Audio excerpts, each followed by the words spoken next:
एक है तो सेफ है, बटोंगे तो कटोंगे।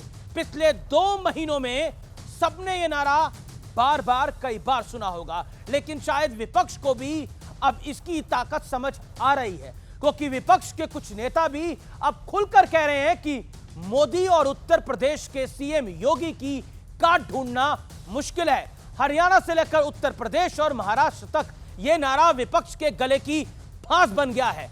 क्या दिल्ली में भी बनेगा, यह बड़ा सवाल है, लेकिन जनता ने इस नारे को हाथों हाथ ले लिया है और बीजेपी की बम्पर जीत इसका प्रत्यक्ष प्रमाण हम सबके सामने है। हालांकि राहुल गांधी और कांग्रेस अभी भी जाति वाली मतगणना की रट लगा के रखे हुए हैं। चुनाव हारने के बावजूद राहुल गांधी कह रहे हैं कि जहां जहां कांग्रेस की सरकार है वहां जाति वाला सर्वे अब होकर रहेगा, चाहे मोदी कुछ भी कर लें। और जैसे ही कांग्रेस को केंद्र की सत्ता मिलेगी तो पूरे देश में जाति वाली जनगणना करवाई जाएगी। सवाल यह है, क्या कांग्रेस हार पर हार के बावजूद जनता का मूड नहीं समझ पा रही है? और सवाल यह भी है कि क्या एक है तो सेफ है वाले नारे से बीजेपी ने कास्ट इक्वेशन वाले विपक्षी दाव का तोड़ खोज लिया है? आज इसी पर जनता जनार्दन के बीच, मेरे युवा मित्रों के बीच होगी देश की सबसे बड़ी पॉलिटिकल बहस। आज की चर्चा का नाम है एकता का जोड़। क्या यह नारा है वाकई बेजोड़ जो मोदी ने दे दिया है? आज का आर पार इसी पर।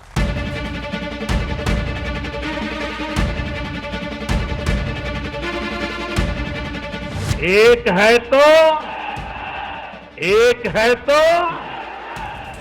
बटे थे, अब एक रहेंगे तो सेफ रहेंगे। क्या विपक्ष इस नारे के आगे चारों खाने चित हो गया है? क्योंकि बीजेपी के धुर विरोधी भी अब इनकी ताकत का लोहा मान रहे हैं। अपनी सोच को के साथ हम खुद खड़े हैं या नहीं हैं, ये कांग्रेस को सोचना पड़ेगा ना। आपको उनके नैरेटिव के खिलाफ अपना नैरेटिव खड़ा करना पड़ेगा कि मैं शायद उत्तराखंड वालों को तो समझा पा रहा हूं, मगर अपनी पार्टी के लोगों को नहीं समझा पा रहा हूं। और मुद्दा सिर्फ विपक्षी नेताओं का नहीं, हरियाणा से लेके महाराष्ट्र तक जनता ने भी ये बता दिया है कि पब्लिक भी इस नारे के साथ है। लेकिन शायद हार पर हार के बावजूद कांग्रेस जनता का मूड नहीं समझ पा रही है, तभी राहुल गांधी जाति वाली जनगणना पर अड़े हुए हैं। तेलंगाना में हमने किया, कर्नाटक में किया, और जहां भी हमारी सरकार आएगी हम दलित, आदिवासी, पिछड़े वर्ग, गरीब, जनरल कास्ट, माइनॉरिटीज का डेटा निकालेंगे। जाति जनगणना को हम इसी लोकसभा में पास करके दिखाएंगे। लेकिन मुद्दा सिर्फ नेताओं का नहीं है, संत समाज भी लगातार एकजुटता की मुहिम चला रहा है, जिसमें दिग्गज नेता से लेकर बड़े बड़े अभिनेता तक शामिल हो रहे हैं। तो हिंदुओं एक हो जाओ, जात पात की करो विदाई, हम सब हिंदू। लेकिन आज सबसे बड़ा सवाल है कि क्या बीजेपी ने विपक्ष के जाति वाले दांव को फेल करने और अपने कोर वोट बैंक को संदेश देने के लिए एक बेजोड़ फॉर्मूला ढूंढ लिया है? इसी पर जनता के बीच होगी देश की सबसे बड़ी बहस। आइए इस चर्चा की शुरुआत करते हैं। मेरे साथ कौन कौन जुड़ रहा है ये परिचय करा देता हूं। सुधांशु त्रिवेदी हैं मेरे साथ, भारतीय जनता पार्टी के नेता प्रवक्ता, उनका अभिनंदन है। स्वामी दीपांकर है मेरे साथ, आध्यात्मिक गुरु, उनका अभिनंदन है। मेरे साथ इस चर्चा में धर्मेंद्र यादव है, प्रोफेसर धर्मेंद्र यादव, प्रवक्ता समाजवादी पार्टी के। विवेक श्रीवास्तव है नेता लेफ्ट के। प्रियंका कक्कड़ है आम आदमी पार्टी की नेत्री और प्रवक्ता। जोरदार तालियों के साथ अभिनंदन है। और अब चर्चा के 3 बड़े मुद्दे क्या हैं? एक है तो सेफ है, क्या नारा वाकई एक बहुत बड़ा पॉलिटिकली हिट है? नारा क्या ये हिट है? कांग्रेस पूरे विपक्ष के लिए क्या कमजोर कड़ी बन गई है, जैसा अखिलेश यादव ने कहा, जैसा उद्धव ठाकरे की पार्टी कह रही है? और बीजेपी देश भर में क्या ध्रुवीकरण का एजेंडा चला रही है? क्योंकि चाहे बागेश्वर धाम बाबा हो, चाहे देवकीनंदन ठाकुर हो और चाहे स्वामी दीपांकर हो, इन तीनों की यात्रा क्या संदेशा दे रही है, यह बड़ी बात है। आप तमाम लोगों का अभिनंदन है। सुधांशु त्रिवेदी, एक है तो सेफ है, पॉलिटिकली तो नारा हिट हो गया, लेकिन आरोप आप पे यह लग रहा है कि इन तमाम बाबाओं के जरिए कहीं ना कहीं देश का नैरेटिव बदलने का प्रयास है। देखिए, एक हैं तो सेफ हैं, ये कोई पॉलिटिकल नारा नहीं है, ये तो कॉन्स्टिट्यूशनल डायरेक्शन है। हम सब जब शपथ लेते हैं, आप लोगों ने भी लोगों को शपथ लेते देखा होगा, तो क्या कहा जाता है? मैं देश की एकता और अखंडता को अक्षुण्ण रखूंगा। तो एकता और अखंडता बना के रखना तो हर नागरिक का संवैधानिक दायित्व है। और जब हम एक थे तो अखंड थे, जब बटे थे तो खंड खंड हुए थे। ये तो सबको पता है, 75 साल पहले हुए थे। मगर अफसोस की बात यह है कि अगर हम संवैधानिक दृष्टि के अलावा अगर परंपरा में देखें तो याद है हम सबको, बचपन में सबने कहीं ना कहीं कहानी सुनी होगी कि बूढ़ा व्यक्ति था, जब वो मृत्यु के करीब पहुंच गया तो अपने बच्चों को बुलाता है, सबको एक एक डंडी देता, कहता तोड़ दो, सब तोड़ देते हैं। फिर उस डंडी को गट्ठर में बांध देता, सारी डंडियों को कोई नहीं तोड़ पाता, तो कहता है एकजुट रहोगे तो कोई तुम्हें तोड़ नहीं पाएगा, अलग अलग रहोगे तो तोड़ लोगे। अब मैं ऐतिहासिक संदर्भ बताता हूं। पिछले 2500 साल की डॉक्यूमेंटेड हिस्ट्री भारत की यह बताती है कि जिस समय यूनानियों ने आक्रमण किया था अलेक्जेंडर के समय, जब राजा अंभी और पोरस में बटे थे तो यूनानियों के हाथों कटे थे। जब पृथ्वीराज चौहान और जयचंद के बीच में बटे थे तो गोरी के हाथों कटे थे। जब मान सिंह और राणा प्रताप के बीच में बटे थे तो अकबर के हाथों कटे थे। जब छत्रपति शिवाजी महाराज एक तरफ थे, मिर्जा राजा जयसिंह दूसरी तरफ थे, तो औरंगजेब के हाथों कटे थे। तो ये तो किसी प्रकार का कोई कंफ्यूजन ही नहीं रह गया है। पुराने जमाने में रियासतों के राजा होते थे जो सोचते थे अपनी रियासत की सियासत के लिए अगर हमें देश विरोधी शक्तियों से हाथ मिलाना है बचे रहें। आज जातियों के राजा हैं जो सोचते हैं कि अपनी अपनी सियासत बचाए रखने के लिए रहें। मगर अब जो मोदी जी ने संदेश दिया है और जो भारतीय जनता पार्टी और योगी जी ने भी बोला है, तो अब देश का जनमानस बदल गया है। उसके लिए मैं एक पंक्ति कहना चाहूंगा, जाति प्रांत और वर्ग भेद का भ्रम ये दूर भगाता है, सबके मन का एक भाव है, सबकी भारत माता है, अनेकता में एक के मंत्र को जन जन फिर अपनाता है और धीरे धीरे देश हमारा आगे बढ़ता जाता है। जी जी जी प्रोफेसर धर्मेंद्र यादव, सवाल बहुत स्पष्ट है। जब सपा के एक नेता से और कांग्रेस के नेता से पूछा गया कि क्या ये तुर्कों की और पठानों का झगड़ा हुआ संभल के अंदर, तो उन्होंने बोला नहीं, मुसलमान तो एकजुट है, ये तो मुसलमान की बात है, ये कोई बात नहीं है। लेकिन हिंदुओं में आप जाति ढूंढते हैं, लेकिन मुसलमानों को एक मुश्त रखते हैं। ये पॉलिटिकल रणनीति है आपकी, इसमें कोई दो राय नहीं है, और वो कारगर भी साबित हुई है कई मौकों के ऊपर। लेकिन आप मानेंगे, एक है तो सेफ है का प्रचंड प्रहार, पॉलिटिकल प्रहार देखने को मिला है महाराष्ट्र से लेकर हरियाणा तक और उत्तर प्रदेश तक। अमेश जी, भारतीय जनता पार्टी की राजनीतिक दृष्टि आप इस बात से समझ सकते हैं, देश की आज़ादी के 75 बरस बाद मोदी जी को यह समझ में आया कि एक रहना चाहिए। अरे देश अगर एक नहीं होता तो मुगलों से लड़के देश को आज़ाद नहीं किया जाता, देश अगर एक नहीं होता तो अंग्रेजों को हम भगा नहीं देते। ये बात अलग है कि कुछ भारतीय जनता पार्टी के लोग, इनके पूर्वज अंग्रेजों के साथ मिलकर हमारे स्वतंत्रता सेनानियों के सीने में गोलियां दागते थे। इनको 75 साल लग गया इस बात को समझने में। आप समझिए इनकी राजनीतिक दृष्टिकोण कितना है। अगर आप दोनों नारे को सुनिए, आप लोग युवा हैं, बटेंगे तो कटेंगे, एक हैं तो सेफ हैं, इसमें नकारात्मकता मिलेगी। आप अगर ठंडे मन से सोचिएगा, हमारा नारा है जुड़ेंगे तो जीतेंगे। हम जुड़ने की बात करते हैं, ये बटने की बात करते हैं, ये कटने की बात करते हैं। ये सनातन की प्रकृति नहीं है, प्रवृत्ति नहीं है। इसे सनातन कभी मजबूत नहीं होगा, सनातन कभी एक नहीं होगा। ये लोग ना सनातन को एक कर सकते हैं, ना देश को एक कर सकते हैं। ये ना हिंदू के ना हिंदुस्तान के हैं, ये सिर्फ कुछ चंद पूंजीपतियों के लिए काम करते हैं। इसीलिए अपना राजनीतिक नैरेटिव सेट करके लाते हैं। आज भारतीय जनता पार्टी 2024 के नतीजों से, लेकिन अखिलेश जी को तो लग रहा है कि कांग्रेस समाप्त हो चुकी है। आप देखिए, समाजवादी पार्टी इस तरह के बयान का ज्यादा समर्थन नहीं करती। कौन अखिलेश जी की बात क्या समर्थन नहीं करती? भाई समाप्त हो चुका नहीं हो, जो चुनाव में पता चल जाएगा। अखिलेश जी के बयान का आप समर्थन नहीं कर रहे हैं? भाई समाप्त कौन हो चुका नहीं हो चुका उस बात की बात है, उसमें मत जाइए। आप अखिलेश जी ने बोला, अखिलेश जी ने बोला, अखिलेश यादव ने बोला, विषय नहीं है। सुनिए, अखिलेश यादव ने बोला, आप उस बात का समर्थन नहीं करते? अरे सुनिए पहले, नहीं, लोकतंत्र में जब चुनाव का नतीजा आता है तब ये पता चलता है कौन समाप्त है कौन नहीं है। 2024 में इंडिया गठबंधन ने उत्तर प्रदेश में भारतीय जनता पार्टी को हराया। मैं बयान की बात करूंगा, बयान के पीछे की भावना की बात करें। अब मैं आपको देखूं या आपकी भावना को देखूं? मैंने बयान नहीं सुना, अब आपके पीछे कौन सी भावना है मुझे नहीं पता। आज सवाल जो बुनियादी सवाल, उस पर क्यों नहीं बात कर रहे आप, मुझे बताइए। इस देश का जो युवा बैठा है इसको नहीं, रोजगार बिल्कुल नहीं बुनियादी सवालों पर मैं आऊंगा अभी। आप पे रोजगार नहीं चाहिए। अपने गठबंधन के सवाल पे वैसे आएगा। इन्होंने ओके। अखिलेश जी का बयान नहीं सुना होगा, पर 9 सीटों में एक भी कांग्रेस को सीट नहीं दी, साफ समाप्त तो वैसे ही कर दिया। इसमें कहीं कोई कंफ्यूजन थोड़ी एक है। सेकंड विवेक शांत हो जाइए। 10 सेकंड 10 सेकंड। और वैसे एक बात बता दूं, इनका नारा बिल्कुल सही है, जुड़ेंगे तो जीतेंगे नहीं, जो जुड़े थे वो जीते, जो बटे रहे वो हार गए। और मैं चुनौती से कहता हूं 80% मुस्लिम डोमिनेटेड कॉन्स्टिट्यूएंसी की एक कॉन्स्टिट्यूएंसी बताइए जहां इस्लाम की आलोचना करने वाला जीत जाए। एक बता दीजिए, मैं अपना बयान वापस ले लूंगा। यही अंतर है, जो जुड़े वो जीते। धुबरी में रकीबुल हसन 10,25,000 से लोकसभा जीते, ममन खान हरियाणा में 98,000 से जीते। बिल्कुल सही है, जो जुड़ेगा वो जीतेगा, जो बटेगा वो जी जी जी, एक सेकंड विवेक, अखिलेश जी का बयान आया, उद्धव ठाकरे का बयान आया, ये चल क्या रहा है? नहीं, बयानबाजी है, भावनाएं हैं, लेकिन हम एक हैं। क्या भावनाएं हैं? हम एक साथ हैं, ये भी साथ हैं, हम भी साथ हैं, आम आदमी पार्टी भी साथ है, सब साथ है। और इंडिया अलायंस एक साथ कम्युनल फोर्सेस की टक्कर लेगी। और शिवसेना, दिल्ली में ये भी शिवसेना उद्धव ठाकरे गुट आपके साथ है कि नहीं है? मैडम बैठी हैं, और फरवरी के बाद आप देखिएगा किस जबरदस्त तरीके से आएंगे लोग सत्ता में यहाँ पे इंडिया नहीं, अलायंस तो उद्धव ठाकरे का गुट आप लोगों के साथ है कि नहीं है? नहीं, देखिए बिल्कुल सब साथ हैं, सब साथ हैं। पर सब वो तो साथ कह रहे हैं कि लड़े। आपके साथ का नुकसान हो गया। भाई आप ईवीएम पे कब्जा करे बैठे हो कि 33% मुस्लिम डोमिनेट, जहां मुस्लिम मतलब 33% वोट्स माइनॉरिटीज के, उसमें से 28% आप बीजेपी की तरफ आ गए। कैसे दिल की ये बात लोग निकली, वो तो मेरा ही बात सीधी सी चला बात गया। है।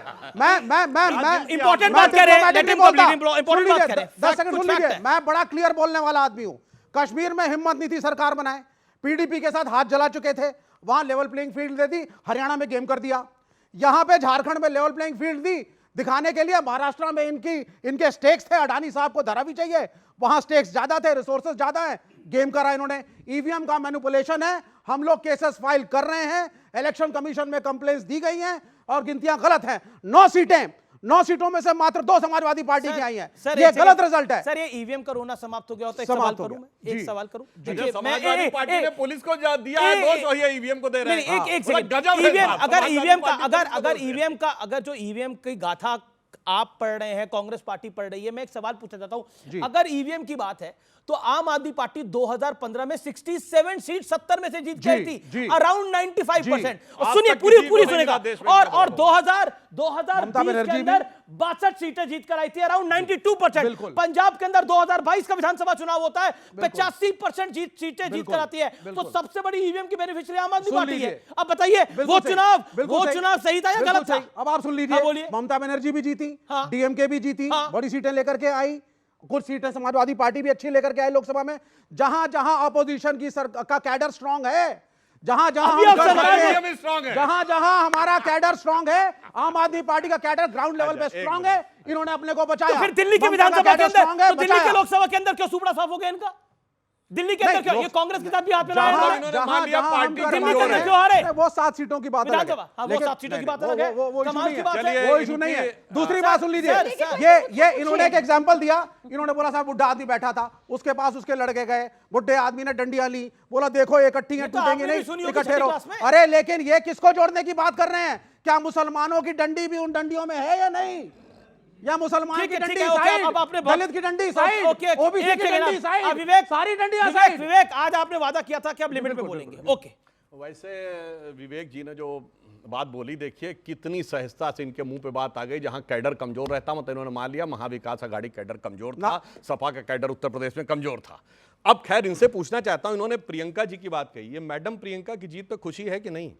प्रियंका गांधी बिल्कुल खुशी आई। इंडिया अलायंस का देखो, इनकी पार्टी हारी है, इसके बाद इंडिया अलायंस की जीत हुई है। बात है, इनको हरा के वो जीती है, इसे कहते हैं आग लगे हमारी झोपड़िया में हम गाय मल्हार।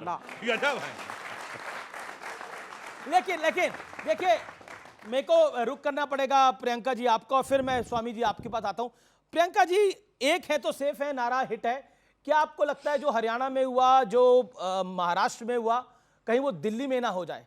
हालांकि दिल्ली में आप फेवरेट माने जा रहे हैं, ऐसा कई पॉलिटिकल पंडित मानते हैं, लेकिन फिर भी कांग्रेस के साथ आपने अलायंस तो करा था, तो उसका दूरगामी परिणाम तो झेलना पड़ सकता है।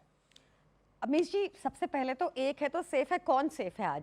सेफ दिल्ली की जनता है, जहां पे हर 3 मिनट, जहां पे 3 रेप हर रोज हो रहे हैं 24 घंटे के अंदर।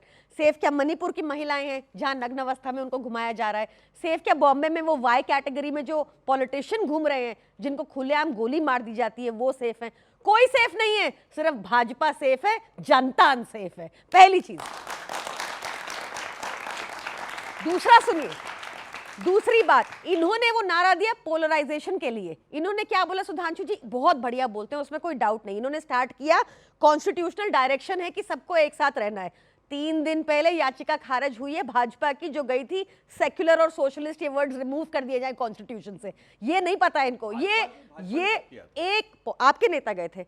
पोलराइज करने वाली जो पॉलिटिक्स भाजपा ने की है वो आप किसी से छुपी ही नहीं है। जहां तक आपने कहा कि वो महाराष्ट्र में चल गया, हरियाणा में चल गया, तो मुझे ये कहने में कोई प्रॉब्लम नहीं है कि दिल्ली में इनका सामना आम आदमी पार्टी से है। दिल्ली में आम आदमी पार्टी से। सुधांशु देन स्वामी दीपांकर। इनका सेफ वाली बात का जवाब देता हूं। कितने सेफ हैं आपको पता है? ये वो पार्टी जो कहती सिक्योरिटी नहीं लेंगे, और इनके पंजाब के मुख्यमंत्री का लश्कर जर्रार 36 गाड़ियों का है, जो कैप्टन अमरिंदर सिंह और प्रकाश सिंह बादल से बड़ा फ्लीट है। मैं दावे से कहता हूं कैप्टन अमरिंदर सिंह से कहीं बड़ा फ्लीट है। और मैं ये नहीं कह रहा हूं जैसे इनकी सरकार आई, सिद्धू मूसेवाला की हत्या से लेकर क्या क्या शुरू हो गया, पृथकतावादी चुनाव जीत के आ गए। पहली बार जो पंजाब के उस दौर में नहीं हुआ 1980 के दशक में कि पुलिस स्टेशन को लूट लिया गया और फोर्सिबली पुलिस को छोड़ना पड़ा। कितनी सेफ्टी है सबको समझ में आता है।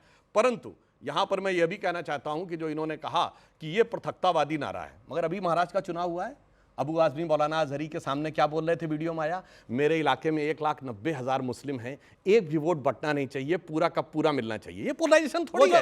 ये वो मौलाना जो गजवा हिंद की पैरोकारी करता है, ये वो उस नौमानी के आगे, उस नौमानी के सामने एनसीपी शरद पवार पार्टी की नेता यानी स्वरा भारत के हस्बैंड जाते हैं और स्वरा भास्कर जाती है, का वोट डिवाइड नहीं होना चाहिए, वो सेकुलर संगीत है। जब इमाम बुखारी कहता है कि फला पार्टी को वोट देना चाहिए, वो सेकुलर संगीत है, उसमें कोई पोलराइजेशन राम भद्राचार्य क्या करते हैं? इसीलिए मैं कहना चाहता हूं बड़ी समस्या है।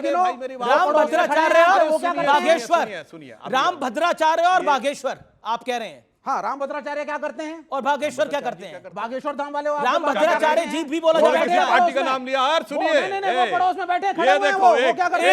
एक मिनट, ये पीरजादा अब्बास सिद्दीकी की फुरफुरा शरीफ के आगे नतमस्तक हो कहते फतवा दो भाई कि कम्युनिस्ट पार्टी को वोट दो, वो सेकुलर है। मतलब आप कह रहे हैं जगत, देखिए कई चीजों के पर क्लैरिटी होनी चाहिए जी। जगत गुरु राम भद्राचार्य को आप कह रहे हैं, वो राम भद्राचार्य क्या करते हैं?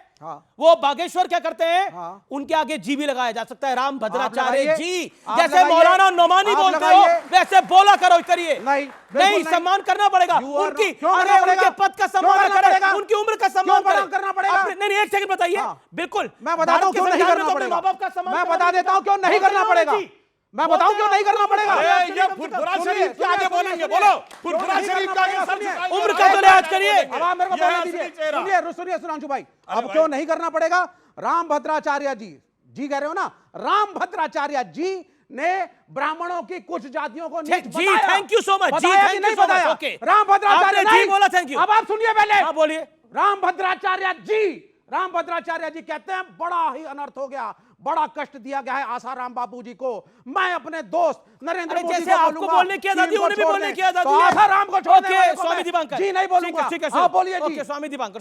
एक केरल में हमास को लेकर बाकायदा रैली निकाली गई, वो वीडियो अवेलेबल है। तुम्हारी सरकार ने केरल में कुछ किया?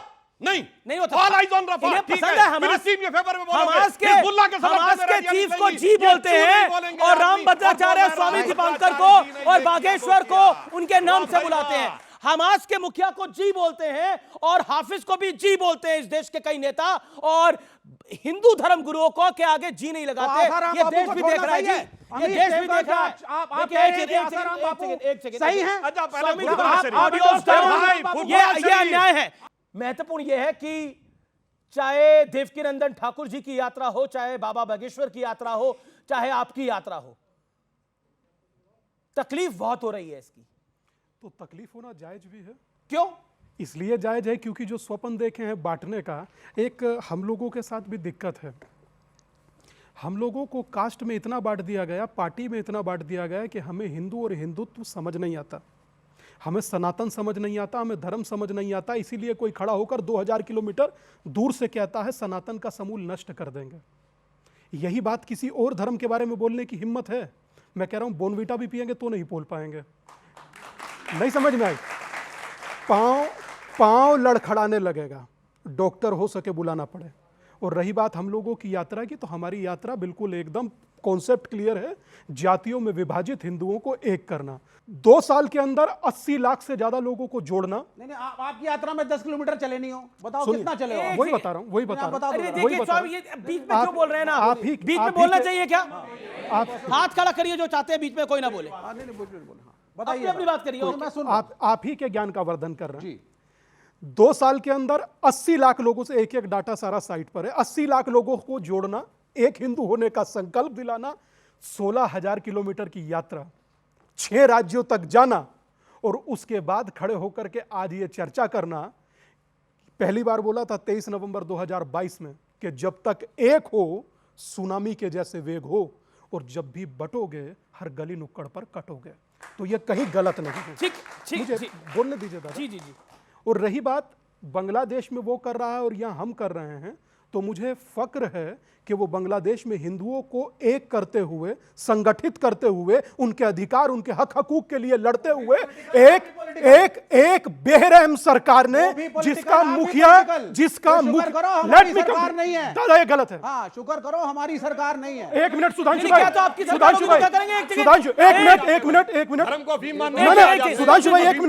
सुधांशु भाई, आपकी सरकार नहीं है, वरना नहीं, आपकी सरकार में सारे अंदर होते जो लड़ाई करवा रहे हो समाज में।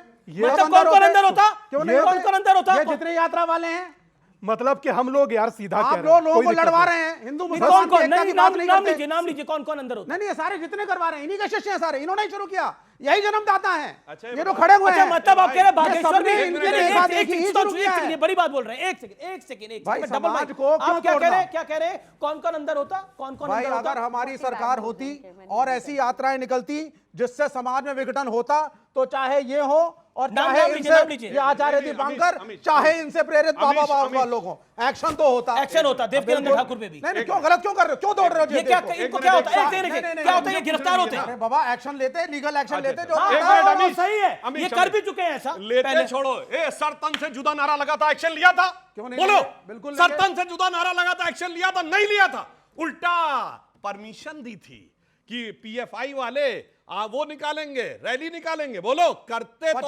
जो किया उस शांत मुझे जवाब दे दीजिए। कांग्रेस ने लिया था? सुधांशु इन्होंने बोला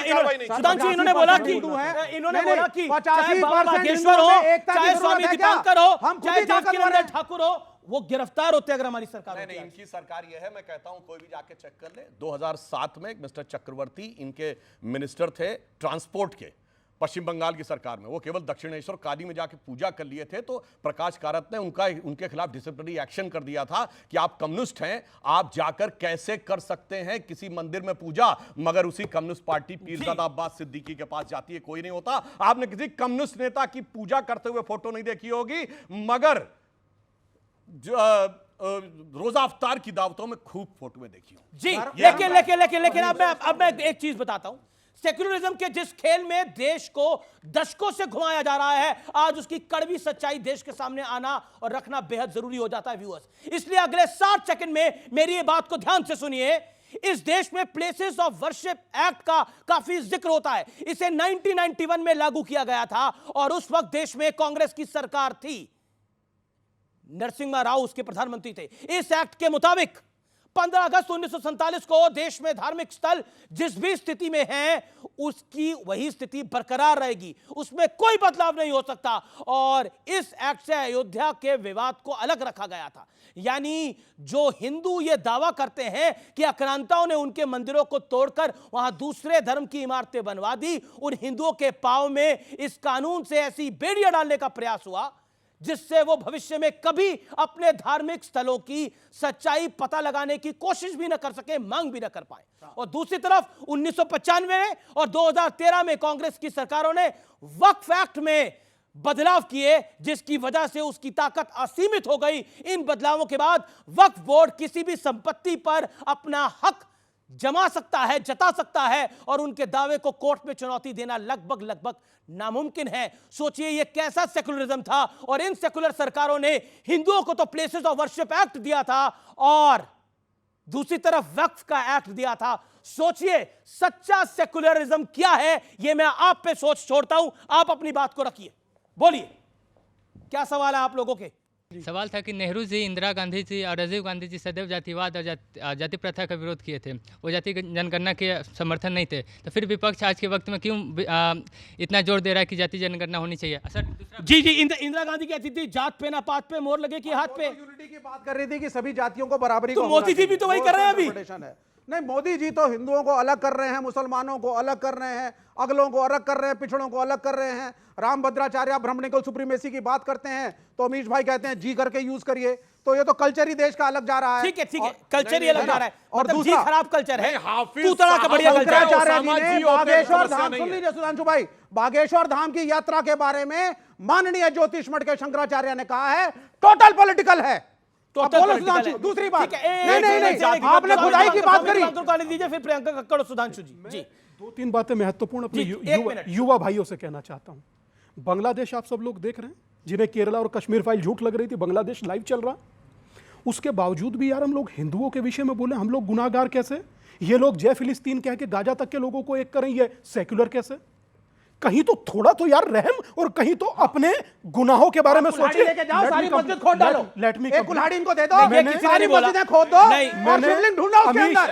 यार ये गलत बात है, ये कोई बात होती है? यही करो, यही रह गया है। चाइना में इनको कुल्हाड़ी दो, गलत होती है। विषयांतर हो रहा है, विषयांतर हो गया पूरी चर्चा का। अमीश ये गलत है। देखिए विवेक जी, विषय पे रहिए, विषय पे रहिए, वो विषय नहीं है मेरा। अमीश इस देश में हिंदू होना, साधु होना गुनाह रहा, विवेक जी के लिए समझ में आता। लेकिन क्या इनका बस नहीं चल रहा, इनका बस नहीं चल रहा। मेरा बस चलता तो इन्हें जेल में डलवा देता, मेरी सरकार होती। भाई साहब आप जेल में डलवाइए, हिंदू को ना तो जोड़ने में रुका जाएगा, ना थका जाएगा, ना झुका जाएगा। हिंदू का मतलब हिंदू। आप समाज और ना देश दोनों तोड़ रहे हैं। अच्छा, आप समाज और देश दोनों तोड़ रहे हैं। मुझे पूरा करने दीजिए, आप बोलिएगा। आप पहले बोलिए शंकराचार्य सही है या गलत? डॉक्टर भीमराव कह रहे हैं कि बागेश्वर धाम की यात्रा पॉलिटिकल। अरे ठीक है, रुकिए महाराज, रुकिए। डॉक्टर भीमराव अंबेडकर कहते थे जातिवाद नहीं होना चाहिए, वो गलत हो गए। राम मनोहर लोहिया कहते थे जातिवाद नहीं होना चाहिए, वो गलत हो गए। पॉइंट आप मुझे कंप्लीट करने दीजिए। जी संत रविदास के गुरु थे रामानुजाचार्य, वो कहते थे कि जाति पाति पूछे नहीं कोई, हरि को भजे सो हरि का। वो दिग्गज गलत हो गए, ये सही हो गए। हम सही हो गए, हम बिल्कुल सही हो गए। सही कहा सुधांशु ने गलत नहीं कहा, सुधांशु जी ने बिल्कुल सही कही। एक लकड़ी हो तोड़ दो, आप गट्ठर बनाइए, किसी के बाप पर नहीं टूटे। तो उस गट्ठर में मुसलमान क्यों नहीं है? होना होगा। आपके गट्ठर में मुसलमान क्यों नहीं है? ईसाई क्यों नहीं है? माइनॉरिटी क्यों नहीं है? ठीक है मैं फिर कह रहा हूं, ये नस फाड़ लेंगे अपनी यहां से। नहीं मेरे कुछ नहीं, मैं आप इत्मीनान से प्रियंका कक्कड़ को मैं आ रहा हूं। सुधांशु जी, प्रियंका कक्कड़, देखिए एक चीज तो बहुत क्लियर है, जो आपने भी आरोप लगाया कि बीजेपी देश भर में ध्रुवीकरण का एक एजेंडा चला रही है, ये आपने आरोप लगाया। लेकिन दूसरी तरफ से भी तो यही एजेंडा चल रहा है। अब आप देखिए महाराष्ट्र का चुनाव था, नोमानी क्लियर कट फतवा दे रहे थे, स्वरा भास्कर और उनके शौहर साहब, उनके मियां साहब, वो नोमानी के पास जा रहे थे। समाजवादी पार्टी के अबू आजमी एक ऐसे क्लरिक के पास जा रहे थे तो गजवा हिंद की पैरवी करता है। अब बताइए कमी कहां रही है, कमी कहां रही है? अगर एक तरफ है तो दूसरी तरफ भी तो है। देखिए हमने सबको सुना यहाँ पर, और ये युवा पीढ़ी सामने बैठी है, तो मैं इनको सिर्फ इतना कहना चाहूंगी कि मैं भी विवेक जी की बातों से सहमत नहीं हूँ। वो एथिस्ट हैं तो वो गरियाते हैं, हिंदू पर भी वो गरियाते हैं, मुसलमान पे भी नहीं गरियाते हैं। मुसलमान वो दोनों पे गरियाते हैं, दिखा दीजिए, मैं अपनी बात वो दोनों पे गरियाते हैं। और हमारे देश में अब जैसे ये इस्कॉन में जो हुआ, हम आम आदमी पार्टी पूरा समर्थन करती है, मांग करती है भाजपा से कि कुछ एक्शन ले, क्योंकि हमारे पास तो एक ऐसे प्रधानमंत्री जो कहते हैं घर में घुस के मारूंगा। हमारे प्रधानमंत्री जी ने कहा था घर में घुस के मारूंगा, वो ऐसा कहते हैं ना, तो कुछ स्ट्रॉन्ग एक्शन ले। बांग्लादेश की सरकार कहती है कि इंडिया कौन होती है घुसने वाली हमारे इंटरनल मुद्दों में। हम क्या करें? इतने बड़े प्रीस्ट, उनको अरेस्ट कर लिया, उनको जेल हो गई, और हमारी सरकार हाथ में हाथ धरे बैठी है। क्या आप पे जो आरोप है कि आप ध्रुवीकरण का एजेंडा पूरे देश में चला रहे हैं, जो आम आदमी पार्टी ने बोला? अच्छा, मैं एक छोटी सी बात कहना चाहता हूं। बांग्लादेश की वायलेंस के ऊपर आप राहुल गांधी का ट्वीट देखिए, न वहां के ऊपर अत्याचार शब्द है, न हिंदू शब्द है। वहीं गाजा पे राहुल गांधी का ट्वीट देखिए, वो नरसंहार शब्द भी है, क्राइम अगेंस्ट ह्यूमैनिटी भी है, सब कुछ है। मगर डोनाल्ड ट्रंप ने ट्वीट किया और उसने कहा है कि बांग्लादेश के अंदर जो है अत्याचार हो रहा है, संघार हो रहा है, मगर एक सेकुलर नेता बताइए जिसने किया हो। क्या डोनाल्ड ट्रंप ने भी इससे भी हम ही ने करवा दिया क्या?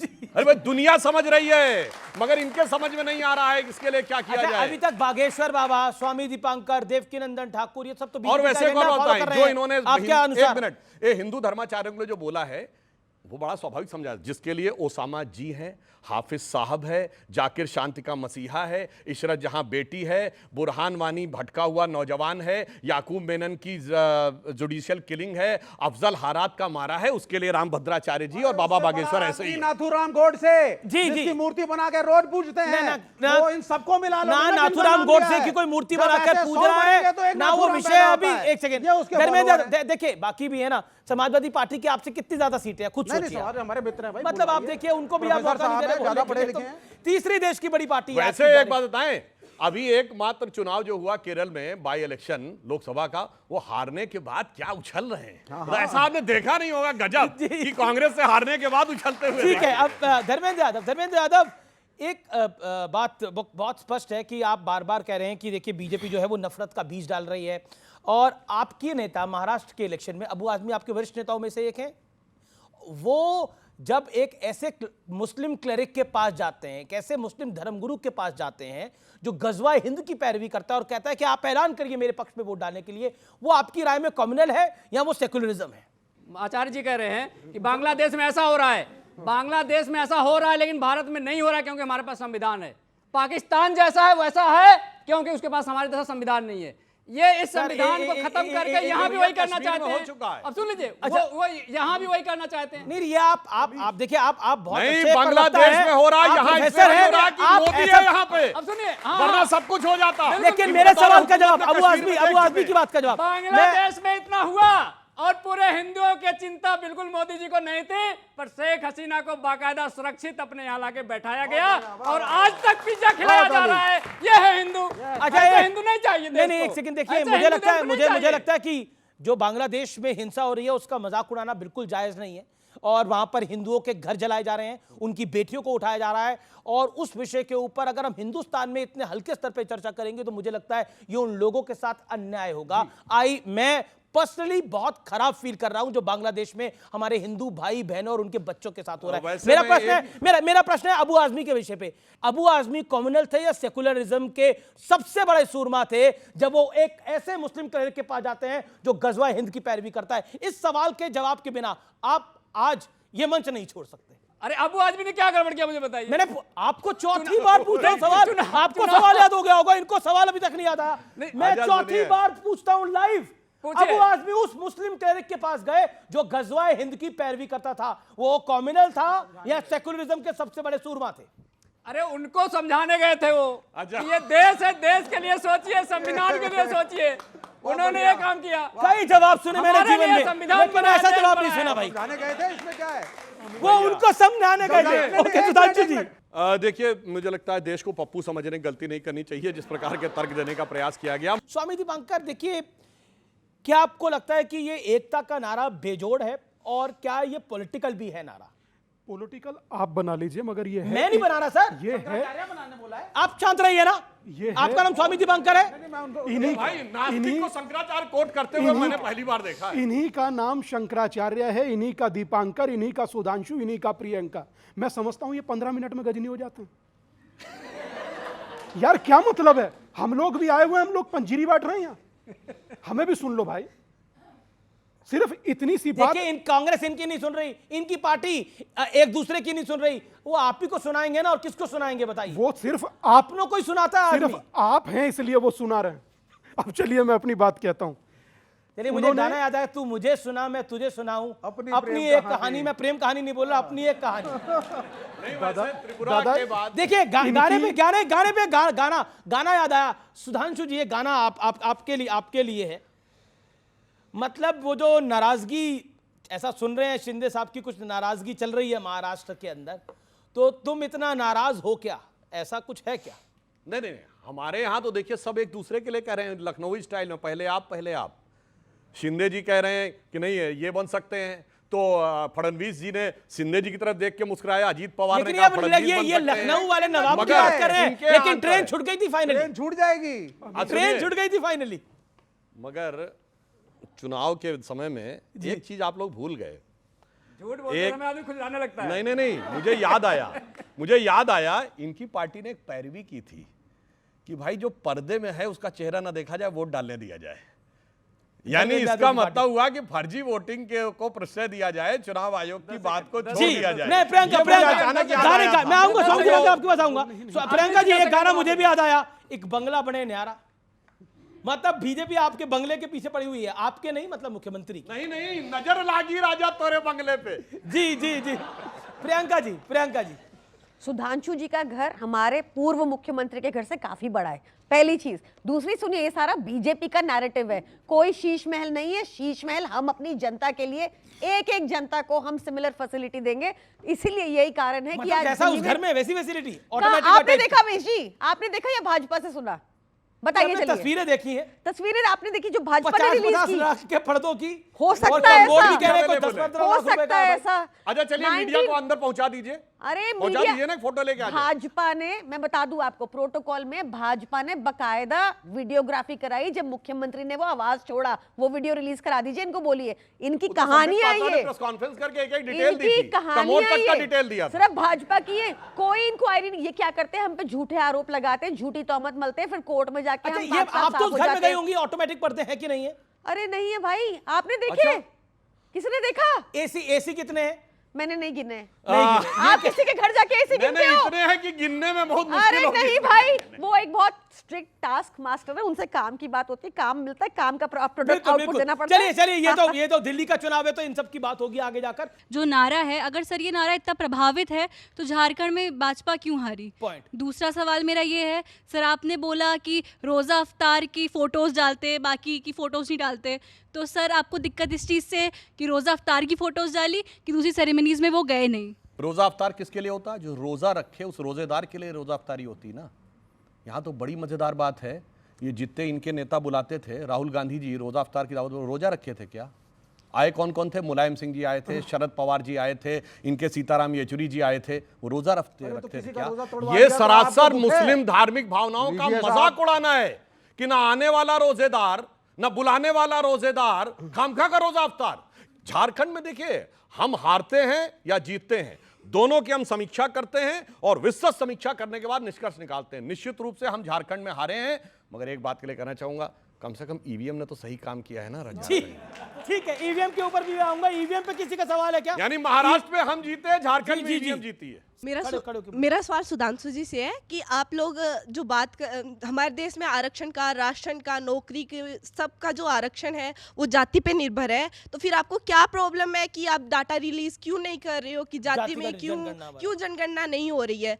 समस्या यह है कि जब 2011 की जनगणना, जो उनका कहना है जातिगत आधार पे की थी, और 14 तक डाटा इसलिए नहीं रिलीज हुआ और हम भी नहीं रिलीज कर पा रहे हैं। क्यों? आपको पता है कितनी जातियां आई हैं उसमें? 1 लाख। और रेस्पेक्टिव राज्य सरकारों से पूछा गया कि आप वेरीफाई करके बताइए तो कि ये जातियां आपके इस जिले में पाई जाती हैं कि नहीं। आज तक किसी राज्य सरकार ने वेरीफाई करके दिया ही नहीं है। आप गोल उत्तर नहीं। अब मैं आपको बताना चाहता हूं, अपने शांति में बोलिए। अरे भाई, अपने शांति में बोलिए। गोल नहीं, ए भाई करवा दो ना जातिगत सर्वे। अरे भाई, सब केरल में करवाओ ना, केरल में कराया जातिगत सर्वे। सुनिए एक मिनट, यही आपका तरीका गलत है, बीच में बोलना शुरू कर देते हैं। कर्नाटक में जातिगत सर्वे हो के रखा है और उप मुख्यमंत्री ने कहा है मैं नहीं रिलीज होने दूंगा, और चू नहीं बोल पा रही है कर्नाटक की सरकार। वैसे मैं एक फैक्ट बताना चाहता हूं, देखिए जातिगत जनगणना का जानते हैं इनका तात्पर्य क्या है? अभी प्रियंका गांधी जी चुन के आई हैं, भैया राहुल लोकसभा में, माता सोनिया राज्यसभा में, फिर बहन प्रियंका लोकसभा में, और फिर अगर परिवार के निकटस्थ किशोरीलाल शर्मा राज्यसभा में। पूरे परिवार की गणना हो गई पूरी, अब जातिगत जनगणना है जरूरी। ये कोई आंसर नहीं है। भाई केरल में क्यों नहीं कराया? नहीं, मेरी बात सुनिए। केरल में क्यों नहीं कराया? हम बहुत कराइए। सुनिए, हम बहुत गए गुजरे लोग हैं, ये दूध के धुले हैं। बहुत बढ़िया। दूध के धुले क्यों हैं मैं बता देता हूं। मतलब आप खुद कह रहे हैं कि जातियां सामने आएंगी तो इनका समीकरण बिगड़ जाएगा। मतलब खुद मान रहे हैं कि ऊपर ढक्कन रखा हुआ है। सर मेरा सवाल समाजवादी पार्टी के प्रवक्ता से है। अगर हमारे भाजपा के मुख्यमंत्री योगी आदित्यनाथ बोलते हैं कि बटेंगे तो कटेंगे, बट मेरा सवाल आपसे है, आपके जो सीनियर लीडर है अखिलेश यादव, वो भी तो अपनी सरकार के टाइम पे जातिवाद को बढ़ावा देते हैं। बेटा किसी भी सरकार में जो योजनाएं लागू होती हैं, जैसे हमने छात्रवृत्ति देना शुरू कर दिया तो सारे बच्चों को मिलती है। अगर कोई लड़कियों के लिए स्पेशल योजना, अरे कहाँ से स्पेशल योजना है आपके यहाँ? नहीं, माइनॉरिटी मिनिस्ट्री क्यों बनी है? माइनॉरिटी मिनिस्ट्री क्यों? मुझे बताइए, माइनॉरिटी मिनिस्टर क्यों केंद्र में क्यों है? बता दीजिए। इवन दंगों में कंपनसेशन भी एक बार को दिया था। लेकिन ऐसा क्यों है? मैं ये सवाल पूछ रहा हूँ धर्मेंद्र यादव, मिनॉरिटी तो सिर्फ मुस्लिम क्यों मिनॉरिटी माना जाता है? वो दूसरी बड़ी मेजॉरिटी भी है इस देश के अंदर। सरदार सिख क्यों नहीं मिनॉरिटी है? क्रिश्चियन क्यों नहीं मिनॉरिटी है? जैन क्यों नहीं मिनॉरिटी है? पारसी क्यों नहीं मिनॉरिटी है? ईसाई बहुत हिस्सेदारी कुछ नहीं काम बताइए। लोकतंत्र के जितने लोग हैं सबका अपलिफ्टमेंट जरूरी है। जो ज्यादा पिछड़े हैं, जो ज्यादा दबले कुचले हैं, उनका अपलिफ्टमेंट करना और जरूरी है। इसलिए वहां पे योजनाओं का लाभ ज्यादा दिया जाता है और अलग से दिया जाता है। देश को जब हम चिल्ला चिल्ला के बोलते हैं दुनिया का सबसे बड़ा लोकतंत्र, हम सबसे ज्यादा आबादी में हैं, अब ये दुहाई दे रहे हैं सबसे ज्यादा जातियां हैं। अरे सबसे ज्यादा क्या फर्क पड़ा? गिनती नहीं करेंगे हम। एक बात बताइए, आपने बोला कि देखिए हिंदुओं में बड़ी सारी जातियां, 1 लाख के करीब जातियां अभी जो चर्चा हो रही थी यहाँ पर। जो मुसलमान है उसमें भी कई सारी जातियां होती हैं और उसमें भी ये जो संभल में झगड़ा हुआ, ये तुर्कों और मतलब आपका जो सांसद है तुर्क था और जो विधायक है वो पठान है, तुर्कों और पठानों का झगड़ा था। आपको लगता है ऐसा? भारतीय जनता पार्टी नहीं, मैं आपसे सवाल पूछ रहा हूं। बांटने के इस कदर पहुंच जाती है, जाति नहीं गोत्र नहीं उसके नीचे बता देगी, पर ये नहीं बताएगी। अरे मैं तुर्कों की पठानों की बात कर रहा था। तुर्कों और पठानों में कौन से गोत्र होने लग गए? उसमें कोई मामला नहीं था। इस देश के संविधान में बहुत सारी मुसलमानों में जातियां होती है कि नहीं होती? जवाब। अब देश के संविधान की बात नहीं, मैं कह रहा हूं संविधान की बात। अभी आप हिंदू धर्म की बात कर रहे थे, मैं पूछा मुसलमान में अरे उसमें जातियां होती हैं कितनी? मैं फिर बता रहा हूं कितनी है मुसलमानों में? संविधान में पिछड़ी जातियों का जिक्र है, पिछड़ी जातियों में जातियां रखी गई हैं, अल्पसंख्यक में जातियां रखी गई हैं, उसके बाद आपके दलित में जातियां रखी गई हैं। वो जातियां संवैधानिक दर्जे के हिसाब से रखी गई हैं, हमारे और आपके मानने से नहीं होता है। ये SC ST OBC के आरक्षण का कितना बढ़िया ध्यान रखते हैं पूछिए। अलीगढ़ मुस्लिम यूनिवर्सिटी जहां मुस्लिम्स पक्के हो गए मेजॉरिटी में, SC ST OBC रिजर्वेशन साफ। Jamia Millia Islamia 2012 SC ST OBC का रिजर्वेशन साफ। कश्मीर हो गई Muslim majority state, SC ST OBC का रिजर्वेशन साफ। बांग्लादेश की बात हो रही है आज से 80 साल पहले, तो जो कास्ट कॉन्फ़िगरेशन वेस्ट बंगाल में था वो ईस्ट बंगाल में था। वो कहां चले गए SC ST OBC बंगाल वाले? वो 32% से 7% हो गए, 25% कहां गए? कट गए या कन्वर्ट हो गए? और फिर भी किसी को ना भरोसा हो तो याद करिए, जो आज ये नेता पॉलिटिक्स कर रहे हैं, भारत के पहले लॉ मिनिस्टर थे बाबा साहब अम्बेडकर, वो दलित थे। पाकिस्तान के भी पहले लॉ मिनिस्टर थे जोगेंद्र नाथ मंडल, वो भी दलित थे। और वो इसी मुगालते में आ गए थे कि दलितों की एक जाति, जिस जाति को वो रिप्रेजेंट करते थे, वो मुसलमानों के साथ मिलकर जाएगी, और चले गए थे आज के ईस्ट पाकिस्तान, बांग्लादेश जो ईस्ट पाकिस्तान था, पहले लॉ मिनिस्टर बने। और उसके बाद उन्होंने खुद जो इस्तीफा दिया है, जाके पढ़िए, नेट पे अवेलेबल है, उनकी जाति के शेड्यूल कास्ट लोगों से कहा गया कट जाओ या कन्वर्ट हो जाओ, या तो कन्वर्ट हो जाओ या मार दिए जाओ। पूरे पूरे गांव झेल लिए गए। 10 सेकंड देखिए, आप सांसद भी हैं और सम्मानित भी हैं। जब आप खड़े होकर के यहाँ पे ये नैरेटिव फैलाते हैं, मैंने दो लोगों का स्टेटमेंट नहीं, गलत है। ये सही है, नहीं सही है, सही तो बहुत कुछ था। ये आगे अनशन बोलते हैं। सुनिए ना, don't talk in that tone. मैं रिस्पेक्टफुली बात कर रहा हूं। आप शंकराचार्य के बारे में कहेंगे don't talk in that tone, और आपकी इज्जत इतनी बड़ी हो गई जब आप डिस्टर्ब कर रहे हैं। आप ये दिखाने और नैरेटिव को बढ़ा रहे हैं कि मुसलमान जहां होगा वहां हिंदू खासकर दलित को काटा जाएगा। आप ये कहना चाहते हैं? ये बिल्कुल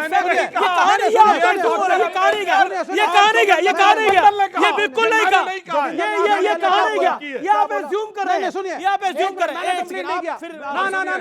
ना, पहले मैं कंप्लीट करूंगा। आपने चुप कराया था, इन्होंने तो सुना दिया कि बाबा साहब अम्बेडकर ने इस्लाम के खिलाफ बोला, मुसलमानों के खिलाफ बोला। क्या ये बताएंगे कि बाबा साहब अम्बेडकर ने हिंदू धर्म क्यों त्यागा और दलितों को लेकर के बौद्ध धर्म क्यों लिया? बिल्कुल, बाबा साहब अम्बेडकर ने बौद्ध धर्म इसलिए ग्रहण किया कि उन्होंने बहुत साफ साफ बताया कि इस्लाम और क्रिश्चियनिटी में क्या क्या बुराइयां, ये उन्होंने साफ साफ लिखा। उन्होंने अपनी किताब, अब सुनिए, हवा में नहीं, बीच पे आए भाई मत बोलिएगा, शांत रहिएगा। उन्होंने अपनी किताब Muslim politics and the partition of India, Hindi संस्करण उसमें पेज नंबर 100 से 105 के बीच में जाके पढ़ लीजिएगा। उन्होंने कहा इस्लाम में भाईचारे का मतलब एक बंद कंपार्टमेंट है जहां सिर्फ अंदर वालों के लिए भाईचारा है, बाहर वालों के लिए सिर्फ नफरत और हिकारत है। मैंने डॉक्टर अम्बेडकर को कोट किया है। और सुनिए हिंदुओं के लिए क्या बोला। उन्होंने कहा हिंदू समाज में भी बुराइयां हैं। सुनो मैं बोल रहा हूं, शांत है। हिंदू समाज में उन्होंने कहा बुराइयां हैं, मगर हिंदू समाज में कम से कम उन बुराइयों को पहचानने और सुधारने के लिए प्रयास अंदर से होते हैं। मुस्लिम समाज तो अपने अंदर की बुराई मानने को भी तैयार नहीं होता, इसलिए वहां सुधार की कोई गुंजाइश नहीं है। अब स्वामी दिवाकर अररिया की बात बता रहे हैं आप सबसे, आप सब लोग उसको समझ पाए। वहां कई बहनों के ना माथे पर हमने बिंदी देखी ना सिंदूर देखा, तो पूछने की इच्छा व्यक्त किया कि क्यों नहीं आप लोग लगाते हैं, तो उन्होंने पलट कर जो उत्तर दिया, बोले बाबा पहचान हो जाता है। ये मैं अपने सामने की बात कह रहा हूं, मेरे सामने की बात है और मैंने स्वयं पूछा।